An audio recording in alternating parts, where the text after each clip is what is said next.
اللہ جل وحدہ کی حمد اور تعریف اور حضور نبی اکرم شفیع معظم امام الانبیاء جناب احمد مرتضی محمد مصطفیٰ صلی اللہ علیہ وآلہ وسلم کی بارگاہ کرنے کے بعد اس خلاق عالم کی دی ہوئی توفیق خاص کے ساتھ آج کریم اللہ کے دربار میں جبین نیاز کو جھکانے اور بالخصوص حضور کے یار غار اور یار مزار پیکر صدق و اخلاص حضرت سیدنا ابو بکر صدیق رضی اللہ تعالی عنہ کی بارگاہ میں خراج عقیدت اور سلام محبت پیش کرنے کی سعادت حاصل ہو رہی ہے۔ دعا کریں ان گھڑیوں کو کریم ہم سب کے لیے ذریعہ مغفرت اور ذریعہ نجات بنائے۔ قرآن مجید میں اللہ کریم واضح لفظوں میں ارشاد فرماتا ہے اِلَّا تَنْصُرُوهُ فَقَدْ نَصَرَهُ اللَّهُ، اگر تم میرے محبوب کی مدد نہیں کرو گے تو یقیناً میں اللہ محبوب کی مدد کروں گا۔ اِلَّا إِن لَا تَنْصُرُوهُ، اگر تم محبوب کی مدد نہیں کرو گے فقد یقیناً نصرہ اللہ، محبوب کی اللہ نے مدد کی۔ کب؟ اذ اخرجہ الذین کفروا، جب محبوب کو کافروں نے نکال دیا۔ ثانی اثنین، وہ دو کے دوسرے، اذ ہما فی الغار، جب وہ دونوں غار میں تھے، اذ یقولو، جب محبوب فرما رہے تھے لصاحبہ، اپنے دوست کو، صاحب کو، لا تحزن، صدیق غمگین نہ ہو، ان اللہ معنا، بے شک اللہ ہمارے ساتھ ہے۔ اس آیت قرآنی کے اندر الفاظ قرآنی کے اندر اللہ فرما رہا ہے کہ اگر تم نے محبوب کی مدد نہ کی تو یقیناً میں اللہ ان کی مدد کروں گا۔ اب اس موقع پہ اللہ نے بظاہر تو مدد کی ہی نہیں ہے۔ ہجرت کے موقع پہ مال کی گٹھڑی بنا کے ساتھ چلنے والے صدیق اکبر تھے رضی اللہ تعالیٰ عنہ۔ بظاہر تو اللہ کے نبی کی اس موقع پر حضور کے یار غار صدیق اکبر نے مدد کی تھی۔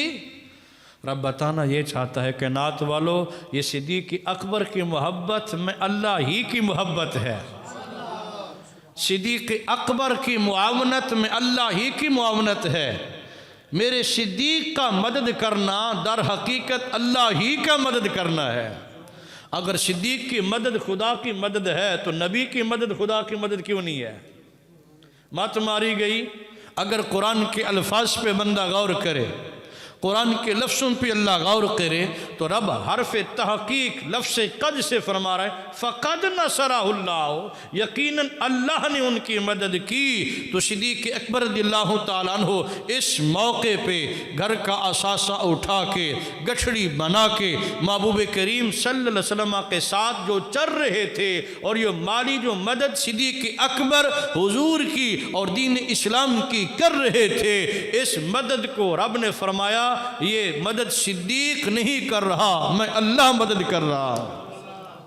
اِذْ اَخْرَجَهُ الَّذِينَ كَفَرُوا، جب انہیں کافروں نے نکالا، کہاں سے؟ مکہ سے نکالا۔ مکہ سے نکل کے محبوب کریم علیہ السلام اور سیدنا ابو بکر صدیق رضی اللہ تعالیٰ عنہ کہاں تشریف لے گئے؟ گزشتہ جمعہ عرض کیا یہ 3 دن اور 3 راتیں صدیق اکبر اور امام الانبیاء صلی اللہ علیہ وسلم نے غار ثور کے اندر گزارے۔ اب 3 دن اور 3 راتیں کھانے پینے کی ضرورت کوئی نہیں تھی، کھانا بھی کھایا اور پانی بھی پیتے رہے۔ یہ کھانا کہاں سے جاتا رہا؟ یہ کھانا بھی صدیق اکبر کے گھر سے جاتا رہا۔ آج بندہ عمرے پہ جائے اور صرف ایک مرتبہ بھی ہمت کر کے چڑھ جائے نا تو بڑے فخر سے کہتا جناب میں غار ثور گیا۔ اتنا صدیاں گزرنے کے باوجود آج تو وہ کرینوں کے ساتھ مشینری مدد کے ساتھ کافی راستے ہموار کر دیے گئے ہیں۔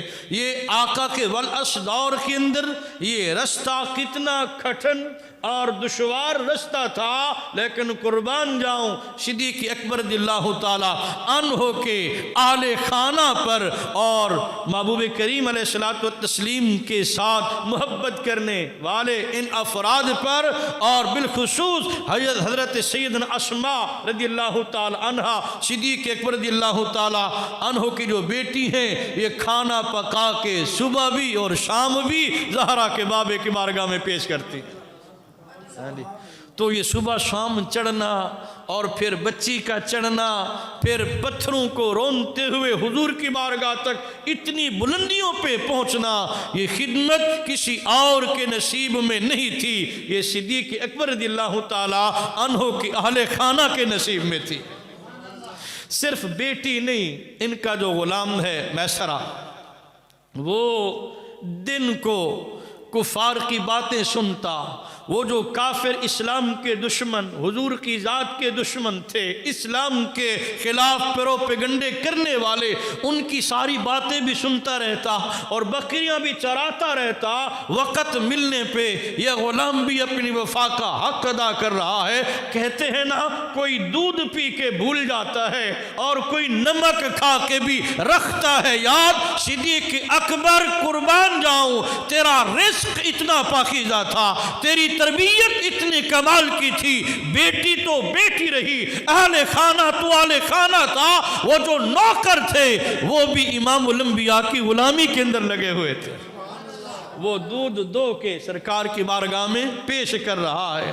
محبوب کریم علیہ الصلوۃ والتسلیم کو وہ ساری خبریں دے رہا ہے کہ کون کس انداز میں کیسے چل رہا ہے، اور آپ کے خلاف اور آپ کی وہ جو حقانیت ہے، جو صداقت اسلام آپ لائے ہیں، اس کے خلاف اہل مکہ، رؤسائے مکہ اسلام کے خلاف کیسے کیسے وہ پروگرام اور پروپیگنڈے بنا رہے ہیں۔ تو صدیق اکبر رضی اللہ تعالی عنہ اور آپ کی جو اہل خانہ ہیں اور جو سارے نوکر ہیں، وہ سارے کے سارے صدیق اکبر رضی اللہ تعالی عنہ کی تربیت کا یہ فیض تھا، حضور کی غلامی اور آقا سے وفا میں لگے ہوئے۔ اور پھر سرکار نے بھی اس انداز سے نوازا، جب یہ غار سے 3 دن راتیں گزرنے کے بعد باہر نکلے نا، نیا بندہ جج بھی نہیں کر سکتا تھا حضور کون ہے اور صدیق اکبر کون ہے۔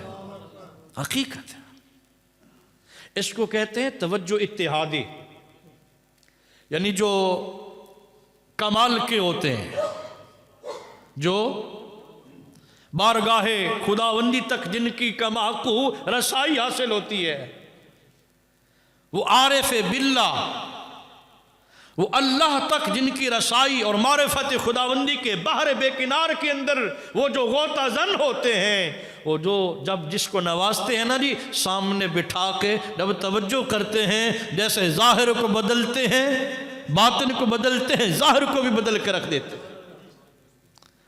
حضرت مجدد الفسانی رحمۃ اللہ کے جو شیخ تھے، حضرت خواجہ باقی باللہ رحمۃ اللہ تعالیٰ علیہ، یہ رات کا ٹائم تھا، ان کے پاس مہمان آ گیا۔ اب صاف ظاہر ہے مہمان نوازی کرنا بھی حضور کی سنت ہے، اس کو ٹائم دینا یہ بھی آقا کی سنت ہے، اس کے ساتھ بیٹھنا، حال حوال پوچھنا یہ بھی ضیافت کا ایک حصہ ہے۔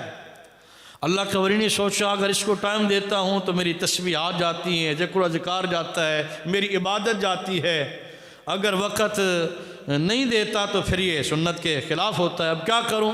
وہ بھی سوچ رہے تھے، ساتھ ہی تھا ایک نان بھائی تنور میں روٹیاں لگانے والا، وہ حاضر ہو گیا، حضور اے مہمان میرے حوالے کرو، مہمان نوازی دی میں کر چھڑنا، تسی اللہ نہ کرو، آپ کی عبادت میں خلل نہ پڑے، آپ اپنی عبادت کریں، اس کی جو خدمت ہے وہ میں کر دیتا۔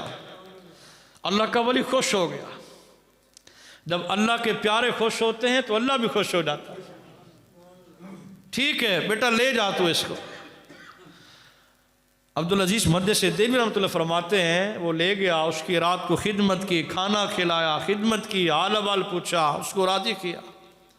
اگلا دن جب آیا تو وہ نان بھائی آیا باقی باللہ رحمت اللہ کی بارگاہ میں، اب بڑے خوش تھے، فرمایا بخا چہ میں کھائی، نان بھائی تو نے رات ضیافت کی ہے، مہمان نوازی کی ہے، مجھے خوش کی ہے، مانگ کیا مانگتا ہے؟ وہ بندہ بڑا سیانا تھا، اس نے دنیا نہیں مانگی، اس نے کہا مرا مثل خود کر دی، جیسے آپ ہیں نا مجھے بھی ایسے بنا دے، میں باقی باللہ بننا چاہتا ہوں۔ ہائے ہائے، جس مقام پہ آپ فائز ہیں وہ لذت میں بھی حاصل کرنا، فرمایا سوچ لے ہم تو عطا کر دیں گے، تو برداشت نہ کر سکا تو پھر؟ اس نے جی کی قبلہ چند لمحے کے لیے صحیح پر بننا باقی باللہ چاہتا، فرمایا چلو ٹھیک ہے آ جا پھر حجرے کے اندر۔ اللہ کا ولی نے سامنے بٹھایا اور وہ جو عرض کی توجہ اتحادی کی، دل پہ توجہ کی، اندر بھی نورانی بنا دیا اور ظاہر بھی نورانی بنا دیا۔ جب باہر نکلے نیا بندہ جج ہی نہیں کر سکتا تھا اصل باقی باللہ کون ہے، اب جو موجودہ بنا ہے وہ کون ہے؟ وہ جو شکل تھی، وہ جو صورت تھی، وہ جو ظاہری کیفیت تھی، اللہ کے ولی نے اس کو بھی بدل کے رکھ دیا۔ میں نے سوچا اگر باقی باللہ کی نظروں میں اتنا کمال ہے تو حسنین کے نانا کی نظروں میں کتنا کمال ہوگا۔ صدیق اکبر رضی اللہ تعالیٰ عنہ کو سرکار نے اتنا نوازا، اتنا نوازا، اتنا نوازا، جب غار سے باہر نکلے تو نہیں سمجھ آتی تھی صدیق کون ہے اور امام الانبیاء کون۔ اب آگے سفر بھی کرنا تھا تو صدیق اکبر رضی اللہ تعالیٰ عنہ نے غلامی اختیار کی، حضور میں آپ کے اوپر چادر تان لیتا ہوں، آنے والے کو پتہ چلے یہ جو چادر تان کی آ رہا ہے، یہ جو ڈیوٹی دے رہا ہے یہ غلام ہے، اور چادر کے نیچے چلنے والا یہ ہمارا آقا و مولا ہے۔ تو یہ فیض اور یہ محبت محبوب کریم علیہ الصلوۃ والتسلیم کی غلامی کی وجہ سے ان کو نصیب ہوئی۔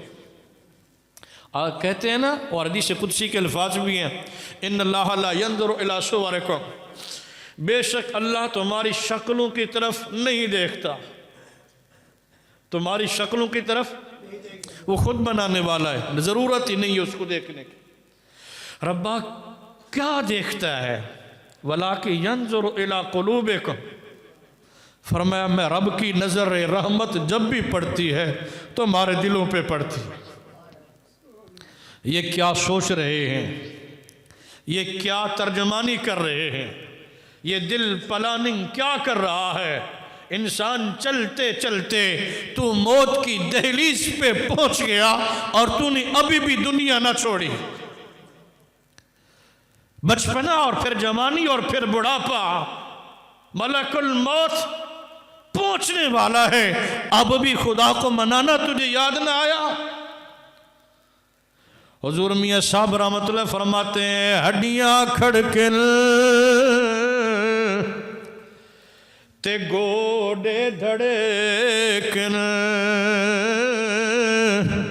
تے جھک گیا لک تیرا تے اج بھی بدیوں باز نہ آیوں جیو نفس دلیرا۔ امام الانبیاء کے غلام ذرا غور کر، امام الانبیاء صدیق اکبر رضی اللہ تعالیٰ عنہ کو نوازتے جا رہے ہیں، ہر قدم قدم پہ امام الانبیاء کی عنایتیں حضور کے یار غار کو نصیب ہو رہی ہیں، یار غار عنایتیں وہ سمیٹتے چلے جا رہے ہیں۔ یہ ساری عنایتیں، یہ ساری مہربانیاں، یہ ساری کرم نوازیاں مال و دولت کے پیش نظر نہیں تھی، قد کاٹ کے پیش نظر نہیں تھی، حسب و نسب کے پیش نظر نہیں تھی، یہ صدیق اکبر کی ساری غلامی کا کمال تھا۔ قلب صدیق اکبر میں جیسے جیسے پیار بڑھتا گیا، محبوب